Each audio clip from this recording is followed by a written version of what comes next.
KnifeDope. More dope.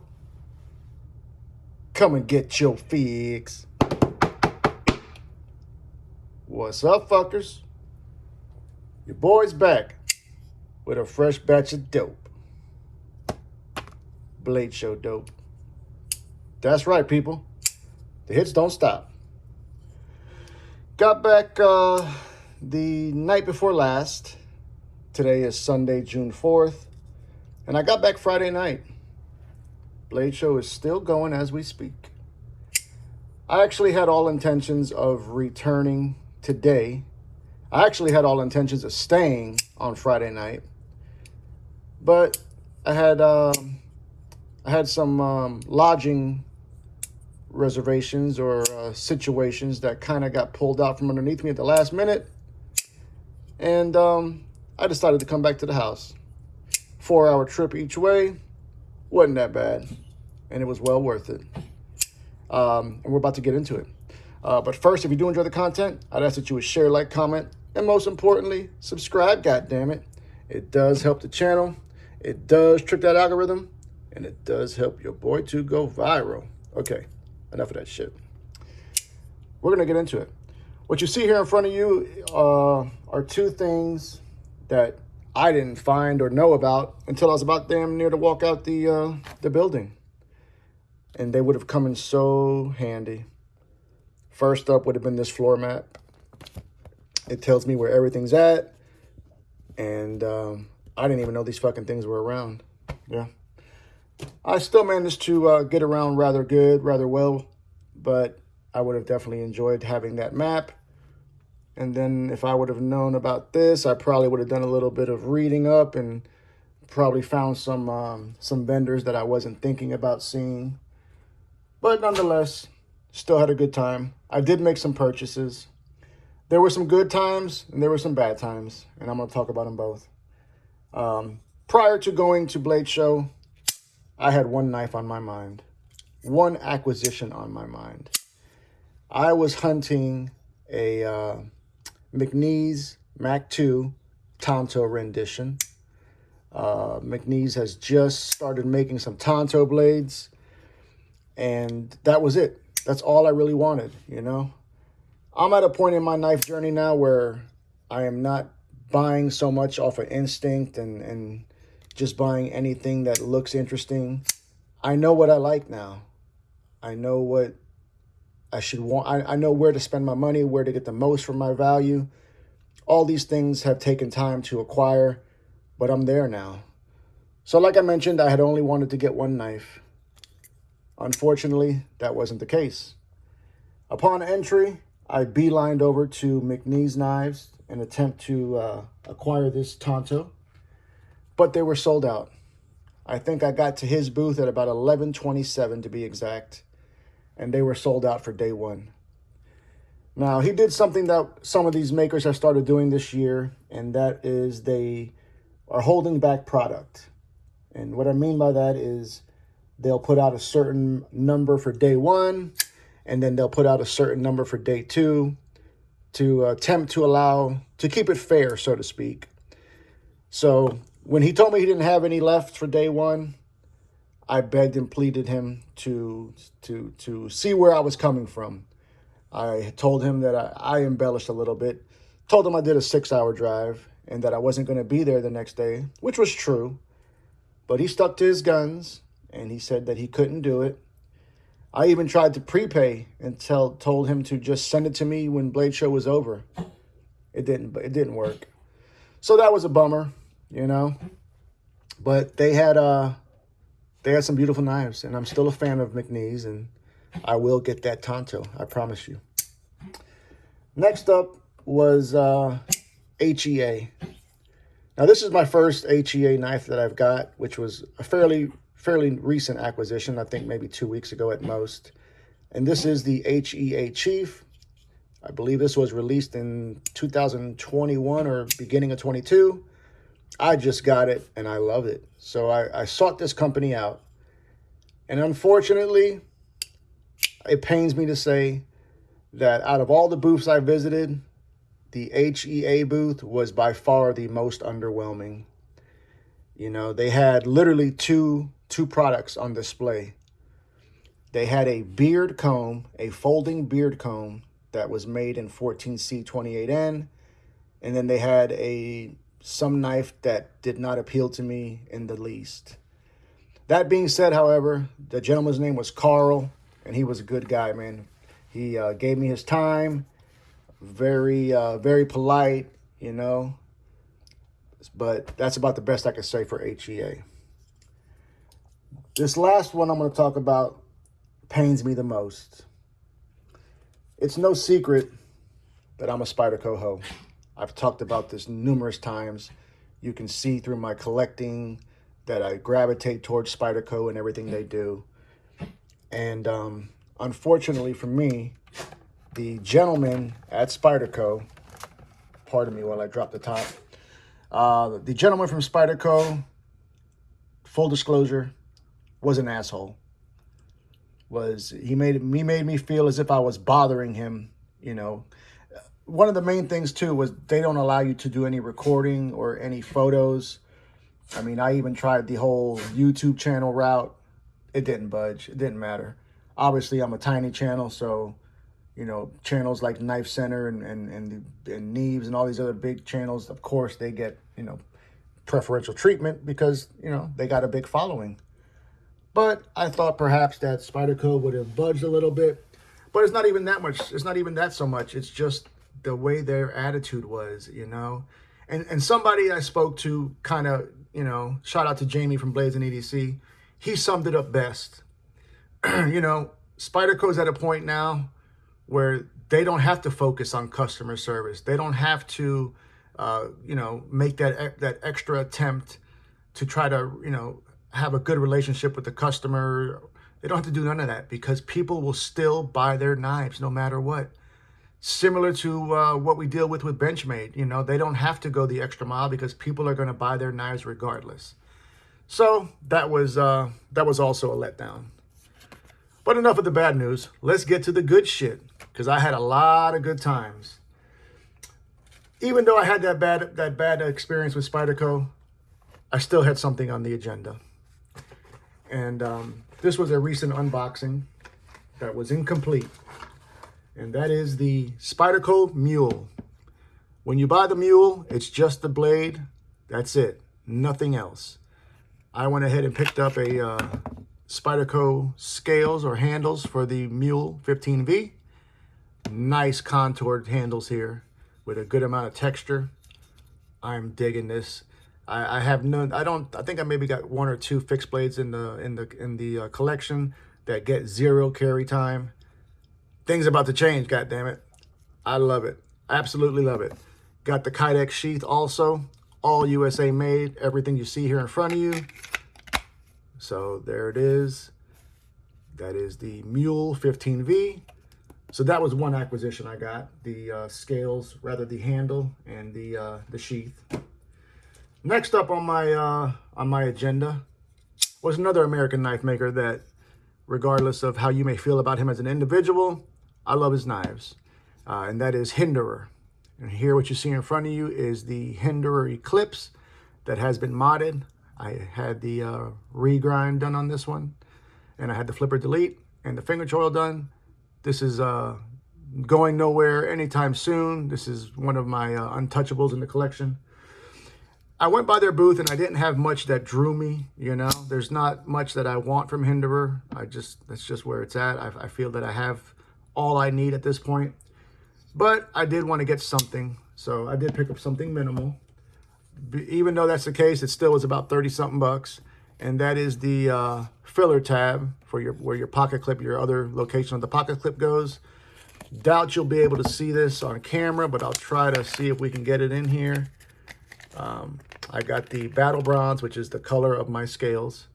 This is the 2023, and it's got the horse logo on it. So that's going to go right there.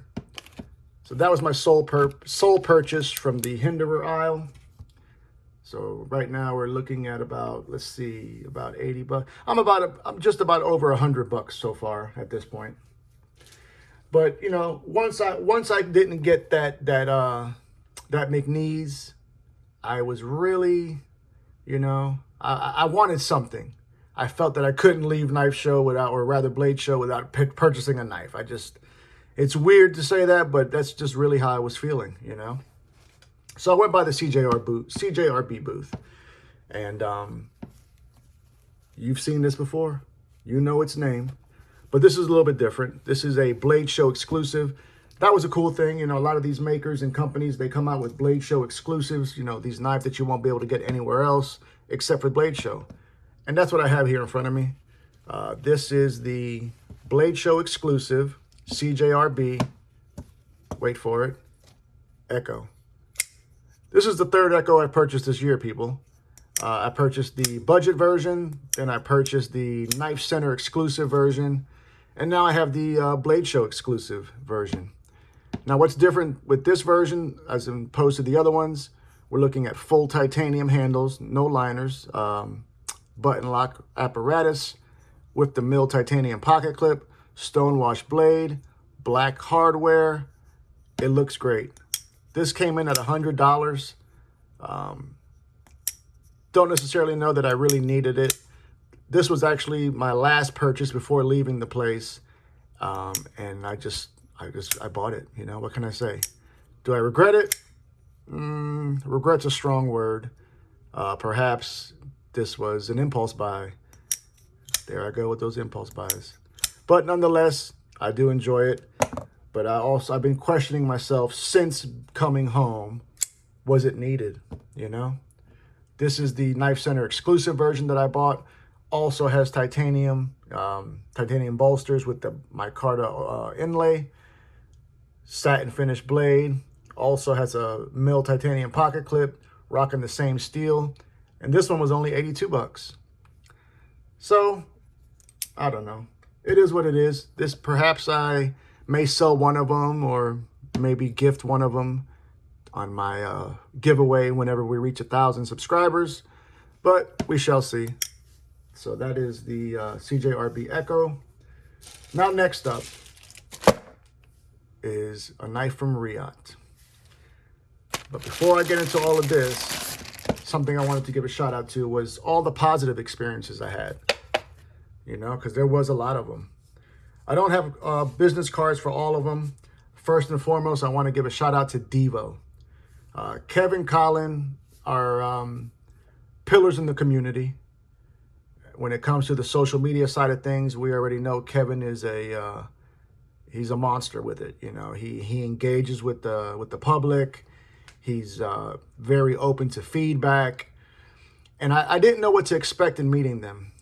Colin, I hadn't had that much interaction with, but the little bit that I had with him, we had him on the Blade Show Cartel, or rather the Blade Cartel show, and it was a great time. It really was. So I was really looking forward to them, but my biggest fear was to not like them. You know, full disclosure. You know, when you meet people that you know online, it could be a totally different ball game when you meet in person. However, they didn't let me down. They were fucking great. I love those fuckers. And not only that, there's some big ass dudes, both of them. Goddamn fucking Nordic gods, Vikings, you know, towered over me. But they were just, they were at their booth. I didn't see them take a break all day, you know, all day. Fielding the same questions over and over, you know, and they were pleasant. And I love those guys, man. So I wanted to give them their due. Another gentleman that I wanted to give his props to was David Sun from Beyond EDC.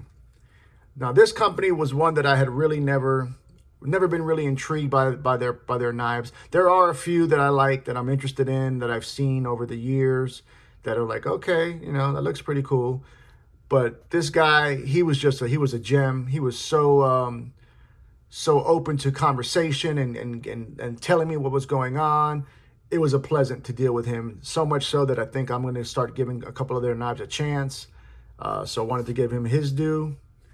Then we have a company here who I had been speaking about leading up to Blade Show as being a company that is the dark horse, slept on I think, in this community. They don't get their due, and that is Riot. Now, some of the things, unfortunately, I did record a lot of content. However, doing it on the iPhone, if you minimize that camera app before you hit save, you lose the fucking video. And I lost it all, except for, I think, 3 or 4 little short snippet interviews. So that was very upsetting to me, but you live and you learn. But stay tuned to what Riot is doing. Not only, number one, were there people so engaging and so pleasant to speak to, but the fucking quality of knives they got coming out. I'm making a proclamation today. Riot is right on par with Riot. I don't care what you say. They are neck and neck. The fit and finish that they're capable of, the innovation, it's a company to watch. So that's Riot. All right, now let's get to this one. The sole purchase of my day, or rather the most expensive purchase from Bladeshow, came from Riot, which was being represented by Crane's Cutlery. If you don't know, Crane's Cutlery is a Riot distributor. These are the 2 gentlemen I spoke to, but this guy right here, he's a fucking trip, Mr. Val. Once again, you know, most of them, their ability to speak English, you know, it's hard to understand what they're saying, but they're willing to try. They're willing to engage and joke with you, even though English isn't their first language. It was great. Great atmosphere, great vibes, and I ended up getting a knife from them. Now, prior to going to the show, I'd say maybe 2 weeks, a week and a half before the show, I made a big error. I sold my Riot XOM because I thought for sure I could get another one. I really did. I did not realize that they were that popular, that they were sold out everywhere. And they are. So that was a little bit disheartening. And when I went to Bladeshow, that was another knife that I had kind of wanted to get, but they were sold out there as well, you know. However, they also had a Bladeshow exclusive, and I got it. The Bladeshow exclusive they had, I don't know if we'll ever see it. I'm sure we'll see it for the general public at one point. But this is also the XOM, but this is the Mini. Look at this cute little bastard, okay? Look at it. Same blade steel, 3V.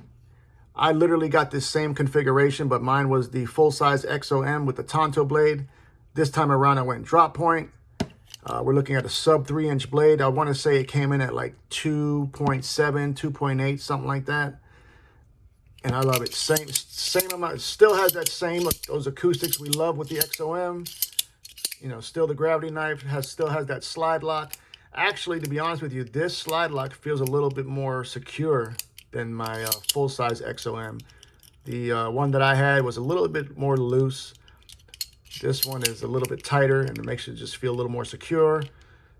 I'm loving it, man. I'm not sure if I love this one more than the XOM full-size. I guess time will tell. This will carry a little bit easier, and for people who may have legality issues with blade size, this is perfect. Sub 3-inch.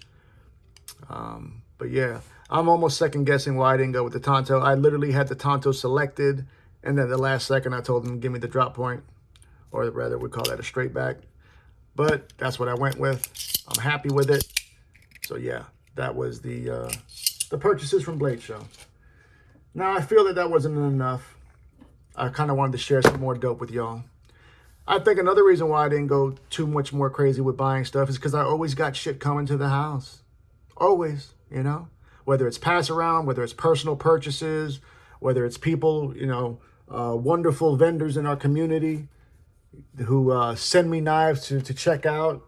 I get it all, you know, I get it all. So that being said, when I got to the house on Friday night, rather Saturday morning, when I got, no bullshit, I think it was Friday night. No, was it Saturday? Yeah, this was Saturday.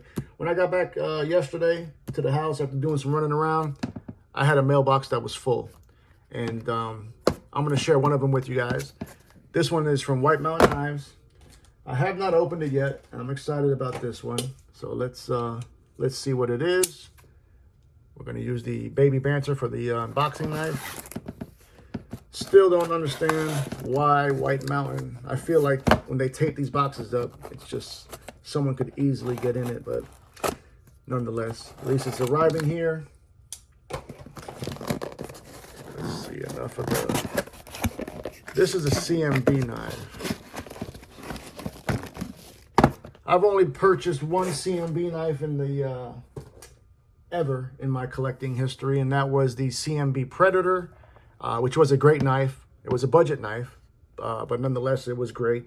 One of my under $50 purchases, or rather knives in general, of 2022. But this is different. This is a premium knife from them. And we can see here that they've upgraded their boxes. Once again, back to that quality presentation. So out the gate, I'm already intrigued. All right, let's put this up.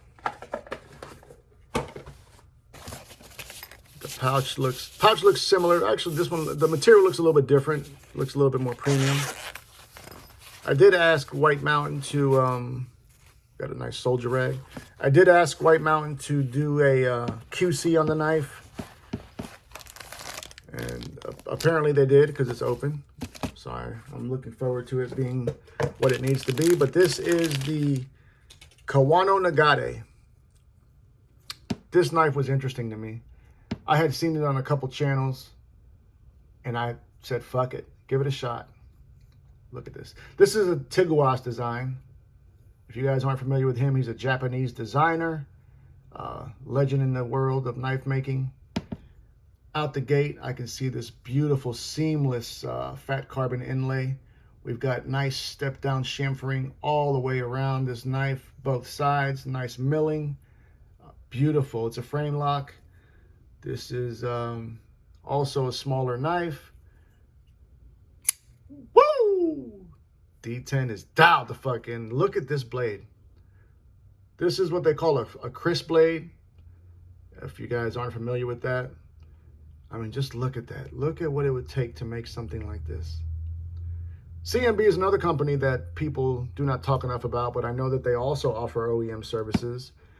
And I'm on the pass around list for one of the, I think the Dharma. Still waiting on that damn thing. But that's not what we're here to look at. We're here to look at this, the Kawano Nagate.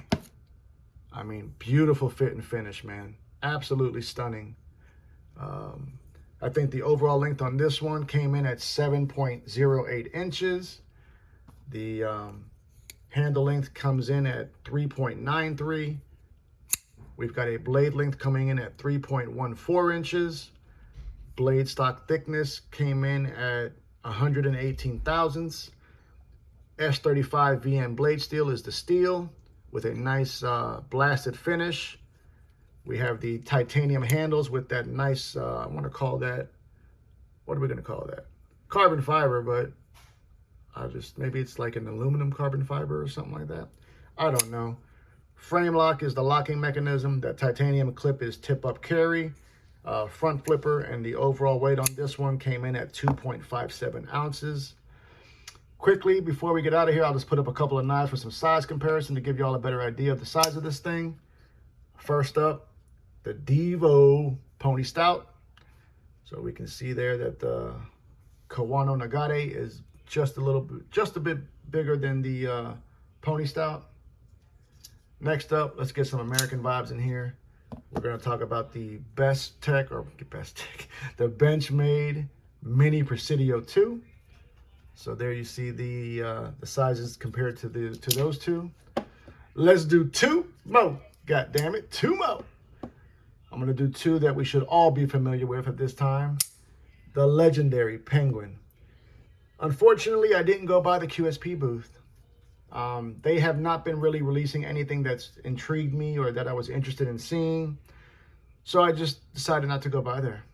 There were a couple companies that fit that criteria. However, thinking about it in hindsight, I still wish I would have stopped by, you know. These shows happen once a year in this state, this big show, and perhaps I should have went by. But you live and you learn. Last up, more American vibes.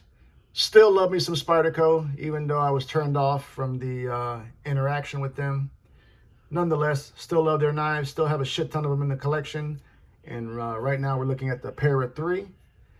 So we can see that the Kawano Nagare is about the same size as the Para 3 and the Penguin. 7-inch overall knife, right in my sweet spot. Well, that's basically all I got for y'all today, you know? Just wanted to share some of my purchases, share some of the experiences I had out there. And next year I'll be more ready, you know? I'll be ready to do big things next year. I promise you that. Love you, mean it. And to the next time, cut something, cut someone, just don't cut yourself. Stay dangerous, fuckers!